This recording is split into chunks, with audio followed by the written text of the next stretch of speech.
معلقه كبيره من السمنه، هسيبها تسيح كويس قوي.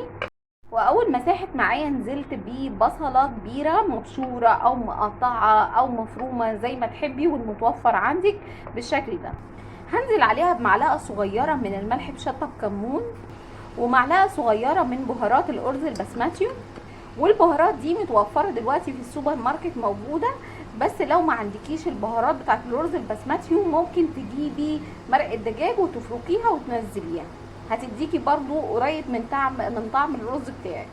ونص معلقه صغيره من الملح الابيض، ومعلقه صغيره من الكركم او الكاري المتوفر عندك.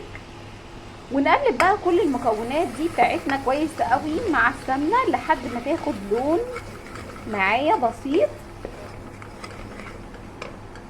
وفي الخطوه دي لو تحبي ان انت تقطعي طماطمايه وتقطعيها حتت صغيره وتنزلي بيها، دي اختياري، تمام مفيش مشاكل. ولو مش حابه عادي ممكن تعملي الرز البسمتي بتاعك عادي خالص كده. وادي دلوقتي البصله معايا اخدت لون اهو، تمام كده. هبدا انزل بالرز البسمتي بتاعي. لو مثلا فردين بياكلوا ممكن تستخدمي لكل فرد كوبايه رز، اللي هي الكوبايه دي اللي هي بتاعت الشاي بتاعتنا. ولو مثلا بتحبي تزودي اكتر ممكن تزودي نص كوبايه. ادي انا نزلت بكوبايه وهنزل بالكوبايه التانية، وابدا اقلب كل المقادير بتاعتي كويس قوي مع البصله. وادي بعد ما قلبت الرز كويس قوي مع البصل دلوقتي هنزل بالميه.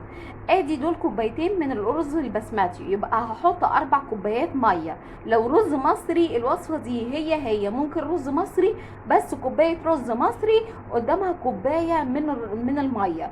لكن الرز البسمتي بياخد كوبايتين لكل كوبايه، يعني هنا هنحط 4 كوبايات، تمام كده. يلا بينا.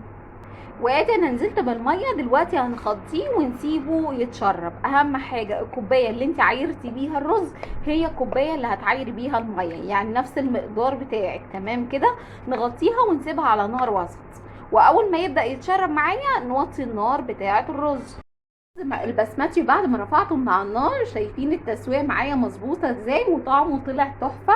يا رب تكون الوصفه عجبتكم، واشوفكم على خير في فيديو جديد. السلام عليكم ورحمه الله.